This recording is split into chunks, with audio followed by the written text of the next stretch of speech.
Hi guys, welcome back to my channel. Myself Poonam. आज की video में हमारा टॉपिक है गोनोरिया। तो गोनोरिया क्या होता है इसके बारे में हम आज की वीडियो में पढ़ेंगे। अगर इसमें से आपको कोई भी डाउट लगे तो कमेंट में लिखना। तो इस सबसे पहले हम गोनोरिया के बारे में। तो gonorrhoea is a sexually transmitted disease caused by Neisseria gonorrhoea that can affect both male and women. तो गोनोरिया कहलाता है एक सेक्सुअली ट्रांसमिटेड डिसीज है और किसकी वजह से होता है? ये नाइसीरिया गोनोरिया बैक्टीरिया की वजह से होता है और ये मेन एंड फीमेल के लिए दोनों के लिए क्या करता है? अफेक्ट करता है। नेक्स्ट है मेनली अफेक्ट जेनाइटल जैसे रेक्टम एंड थ्रोट। और ये ज़्यादा करके मोस्टली कौन से पार्ट को इफेक्ट करता है? तो जेनाइटल पार्ट को करता है, रेक्टम एंड थ्रोट को। और गोनोरिया का इंक्यूबेशन पीरियड कितना रहता है? 3 to 6 डे रहता है। तो ये थी इसकी डेफिनेशन। अब हम पढ़ेंगे कि गोनोरिया के होने के क्या क्या कारण हैं, उनके बारे में हम पढ़ेंगे अब। तो पहला है it is caused by Neisseria gonorrhoea. तो पहला कारण तो यही है कि नाइसीरिया गोनोरिया बैक्टीरिया की वजह से होता है। नेक्स्ट है it is transmitted through sexually contact. और जब सेक्सुअली कॉन्टैक्ट बनाते हैं ना तो उसकी थ्रू ये होता है। तो ये हमारे दो थे कॉज्ड। अब नेक्स्ट अब हम पढ़ेंगे क्लिनिकल फीचर कि इसके सारे सिम्टम क्या होते हैं गोनोरिया के। तो सबसे पहला साइन है हमारा डायसूरिया। तो यूरिन करते टाइम क्या होता है? पेन होता है। नेक्स्ट है प्रूलेंट यूरेथ्रल डिस्चार्ज। यूरिन ओपनिंग से क्या? पस का डिस्चार्ज होना। नेक्स्ट है redness and soiling on genital parts. जो जेनाइटल पार्ट्स रहते हैं उनमें क्या रेडनेस हो जाती है और उसमें क्या सूजन हो जाती है। नेक्स्ट है फ्रीक्वेंसी ऑफ मिक्चुरेशन। क्या रहता है कि बार बार क्या यूरिन आती है। नेक्स्ट है ईचिंग होती है, खुजली। नेक्स्ट है सीवियर पेन और क्या होता है? दर्द होता है। नेक्स्ट है सारे सिम्टम पेपिलरी स्किन लेशन। हाथ पैरों पे क्या हो जाते हैं? धब्बे हो जाते हैं। नेक्स्ट है अर्थलेजिया। जॉइंटों में क्या होता है? पेन होता है। नेक्स्ट है वॉमिटिंग। तो ये थे गोनोरिया के साइन सिम्टम। अब हम पढ़ेंगे डायग्नोसिस इवैल्यूएशन के बारे में। पहला फिजिकल एग्जामिनेशन। हम पेशेंट का क्या पूरा हेड टू उसका एग्जामिनेशन करेंगे। नेक्स्ट है सॉय कल्चर। एक स्वैब लेके सैंपल लेके उसका क्या कल्चर को हम क्या लेबोरेटरी में भेज देंगे टेस्टिंग के लिए।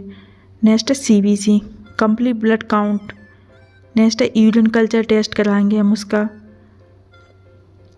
नेक्स्ट टेस्ट है BDRL टेस्ट कराएंगे। तो ये हमारे कुछ टेस्ट थे जो हम गोनोरिया की डिसीज में कराते हैं। कॉम्प्लिकेशन में पहला पॉइंट है infertility in man and women. तो इनफर्टिलिटी की कंडीशन होती है मेल में और वुमेन में, किसी में भी हो सकती है कि वो माँ नहीं बन पाएंगी। मेल में भी हो सकती है और फीमेल में भी। नेक्स्ट है एपिडिडमेटाइटिस। एपिडिडमे जो लेयर रहती है उसमें क्या इन्फ्लामेशन हो जाएगी। नेक्स्ट है पेल्विक इन्फ्लामेशन डिसीज। पेल्विक में क्या इन्फ्लामेशन हो जाएगी। नेक्स्ट है गोनोकोकल सेप्टिसेमिया की डिसीज हो जाएगी, ये भी एक कॉम्प्लिकेशन है। नेक्स्ट है गोनोकोकल कंजक्टिवाइटिस। तो क्या है कंजक्टिवाइटिस? क्या आंखों में क्या रेडनेस हो जाएगी, रेड धब्बे जैसे हो जाएंगे, जिसे हम जैसे पिंक आई की कंडीशन में होती है ना कंजक्टिवाइटिस, वही। तो हमारी कुछ ये कॉम्प्लिकेशंस थी। अब हम पढ़ेंगे इसका ट्रीटमेंट। तो ट्रीटमेंट में पहला पॉइंट है antibiotic are given for the treatment of gonorrhoea. Example के लिए cefoperazone, penicillin, ciprofloxacin, cefotaxime ETC। तो गोनोरिया के ट्रीटमेंट के लिए कुछ एंटीबायोटिक दवाएं देंगे। नेक्स्ट है antipyretics are given for fever. और फीवर की कंडीशन में एंटीवायरेटिक ड्रग्स देंगे। नेक्स्ट है analgesic are given for pain, और पेन के लिए हम क्या देंगे, एनाल्जेसिक ड्रग्स देंगे। नेक्स्ट अब हम पढ़ेंगे नर्सिंग मैनेजमेंट के बारे में कि गोनोरिया का नर्सिंग मैनेजमेंट क्या क्या होता है।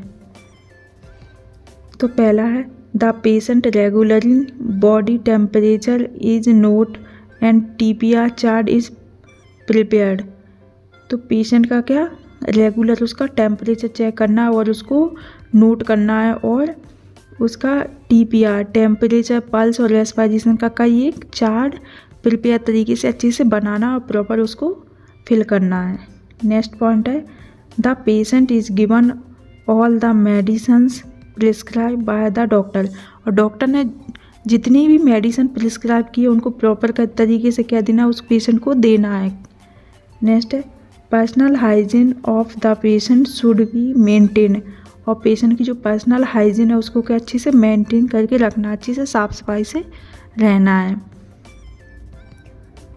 नेक्स्ट है ओरल हाइजीन और mouth care is perform if necessary, अगर ज़रूरी है तो उसकी ओरल हाइजीन और माउथ केयर अच्छे से करें। नेक्स्ट है the discharge from the patient I is clean regularly, और पेशेंट जब डिस्चार्ज हो जाए तो फिर उसके बाद उसको अपनी आई के लिए क्या अच्छे से क्लीन करनी है रेगुलर। तो ये था इसका नर्सिंग मैनेजमेंट के बारे में। इसमें से आपको अगर कोई भी पॉइंट समझ में नहीं आया तो कमेंट में लिखें। वीडियो अच्छी लगी तो लाइक करें, चैनल को सब्सक्राइब करें। Thank you.